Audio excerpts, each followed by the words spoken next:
And we'll find our chapter 12. Make sure you bring up the book as well. At 14.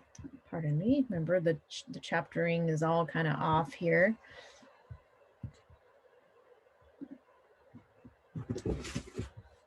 All right. So believe it or not, we are almost finished with the book as well. So this week, I'm going to ask you to consider being yourself a prison reform specialist, okay? So as you listen to this chapter, I want you to think about some of those items he talks about in regards to prison reform and some of your personal thoughts about what needs to happen. Pause there for a second, because what I want to do right now is point your attention to this week's discussion board, okay?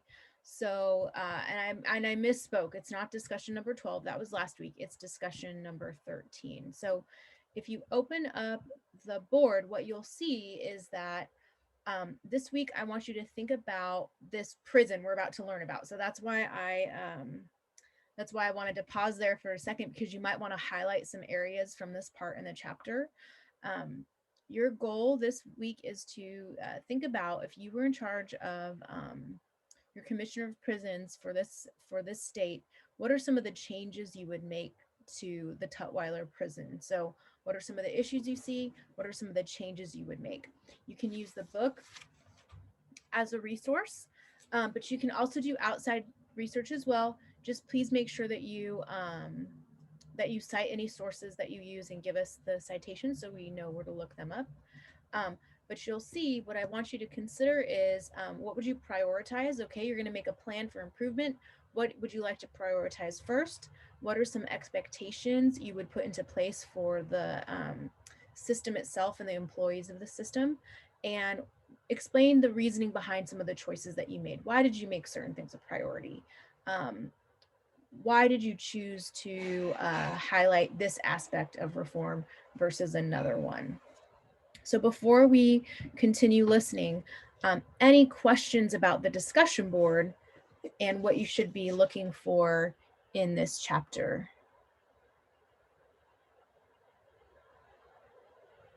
Okay. All right, so if you want to, you can get a head start. It's not due in, your first post is not due till Friday, but you can get a head start on it, especially because Friday is technically part of our Memorial Day weekend. So you can get all that work done early, so you don't have to do any over your long weekend. Okay, so Ernesto, I'm actually reading from my hard copy book. Does anybody have the PDF book that they're on? And can you tell us what page we're on right now? We're about a little over halfway through chapter 12. So if anybody has the page number, hopefully you're following along with the PDF. Thanks, Johnny. So 147. Awesome. I find I need to follow along with my eyes, because my ears, since I'm so used to like doing stuff with the TV on or having a podcast in the background on a lot of my life, it's really easy for me to zone out audio. So it helps to have the book in front of you. So thanks, Johnny. Thank you, Yoseline, for giving us the page number. And thanks, Ernesto, for reminding us, hey, let's make sure we're following along with the book. Okay, I'm going to keep playing.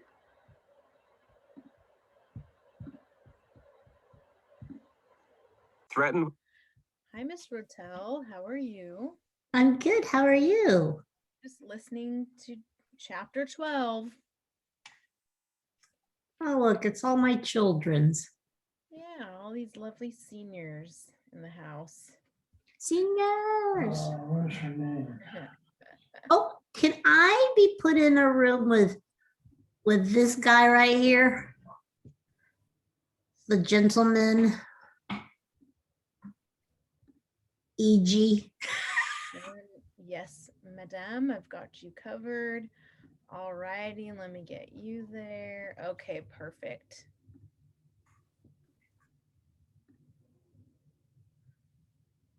Okay, all right, folks, here we go.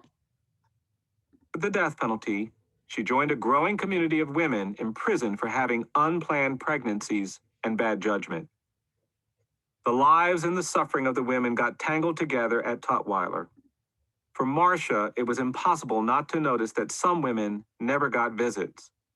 She tried at first, but couldn't remain indifferent to the people around her who seemed in acute distress. those who cried more than usual, or who suffered the greatest anxiety about the children or parents they'd left behind, or who seemed especially down or depressed. Knitted together as they were, a horrible day for one woman would inevitably become a horrible day for everyone. The only consolation in such an arrangement was that joyous moments were shared as well. A grant of parole, the arrival of a hoped-for letter, a visit from a long-absent family member would lift everyone's spirits. If the struggles of the other women had been Marcia's biggest challenge at Tutwiler, her years there would have been difficult but manageable. But there were bigger problems coming from the correctional staff itself. Women at Tutwiler were being raped by prison guards. Women were being sexually harassed, exploited, abused, and assaulted by male officers in countless ways. The male warden allowed the male guards entry into the showers during prison counts. Officers leered at the naked women and made crude comments and suggestive threats. Women had no privacy in the bathrooms where male officers could watch them use the toilet. There were dark corners and hallways, terrifying spaces at Tutwiler where women could be beaten or sexually assaulted. EJI had asked the Department of Corrections to install security cameras in the dorms, but they refused. The culture of sexual violence was so pervasive that even the prison chaplain was sexually assaulting women when they came to the chapel. I'm back again. After Marcia arrived at Tutwiler, we won the release of Diane Jones, who had been wrongly convicted and sentenced to die in prison for a crime she had not committed. Diane had been wrongly implicated in a drug trafficking operation that involved her former boyfriend. She was convicted of multiple charges that triggered a sentence of mandatory life imprisonment without parole. We challenged her Can you conviction put and sentence me and ultimately won in her a room with this young lady? release So of maybe. Diane Jones, a condemned lifer, gave hope to all of the other lifers at Tutwiler. I received letters from women I'd never met thanking me for helping her. While working on her case, I'd go to Tutwiler to meet with Diane, who would tell me how the women were desperate for help. Brian, I have about 9 notes people want me to pass to you. It was too many to get past the guard, so I didn't bring them, but these Join women me, want your sister. help. Well, don't try to smuggle notes. They can write us. Gotcha. Well, some say they have written. We're swamped, Diane. I'm sorry, but we'll try to reply. I'm mostly worried about the lifers. They're the ones who will die in here. We're trying. There's only so much we can do. I tell them that, I know. They're just desperate. Like I was desperate before y'all helped me. Marcia, Ashley, Monica, Patricia are sweating me to have you send someone to help. We met Marcia Colby shortly after that and began working on her appeal. We decided to challenge the state's case and the way the jury had been selected. Charlotte Morrison, a Rhodes Scholar and former student of mine, was now a senior attorney at EJI. She and staff attorney Kristen Nelson, a Harvard Law grad who had worked at the Public Defender Service for the District of Columbia, the nation's premier public defender office, met with Marcia repeatedly. She would talk about her case, the challenge of keeping her family together while she was in prison, and a range of other problems.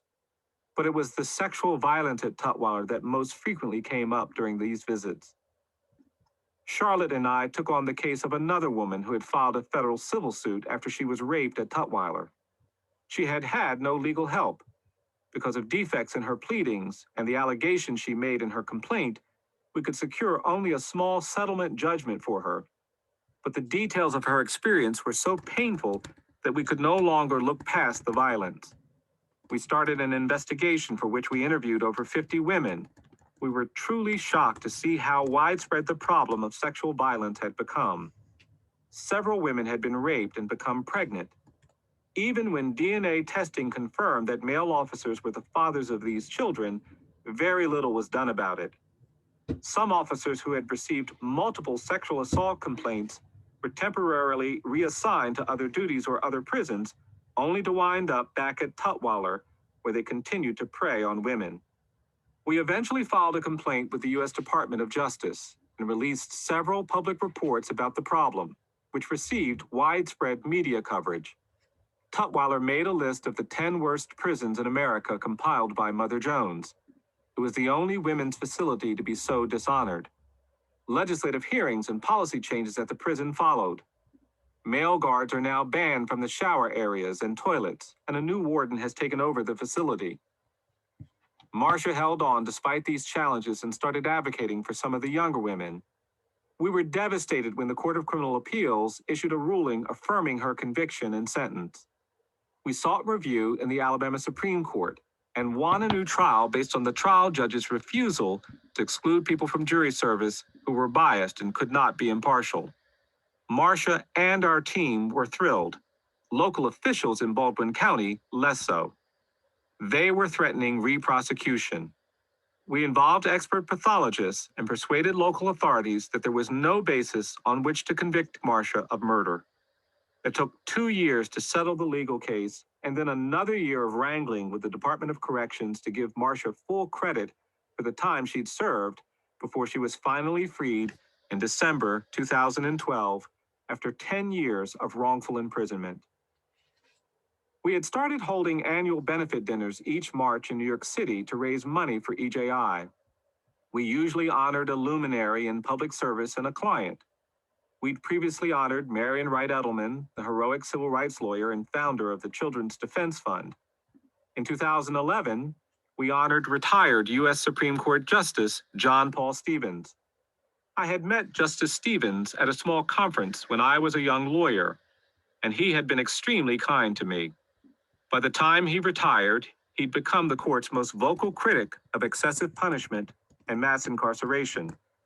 In 2013, along with Marcia Colby, we decided to honor the charismatic former director of the NAACP Legal Defense Fund, Elaine Jones, and the progressive ice cream icons Ben Cohen and Jerry Greenfield. Roberta Flack, the legendary singer and songwriter, agreed to perform. She sang the George Harrison tune, "Isn't It a Pity," before it was time to present our award to Marcia. In my introduction, I told the audience how, on the day of her release from Tutwiler, Marcia had come to the office to thank everyone. Her husband and her 2 daughters had picked her up at Tutwiler. Her youngest daughter, who was about 12, had reduced most of our staff to tears because she refused to let go of her mother the entire time she was in the office. She clung to Marcia's waist, kept hold of her arm, and leaned into her as if she intended to never let anyone physically separate them ever again. We took pictures with Marcia and some of the staff, and her daughter is in every shot because she refused to let her mother go. That told us a lot about what kind of mom Marcia Colby was. Marcia took the podium in her lovely blue dress. I want to thank all of you for recognizing me and what I've been through. Y'all are being very kind to me. I'm just happy to be free. She spoke to the large audience calmly and with a great deal of composure. She was articulate and charming. She became emotional only when she talked about the women she'd left behind.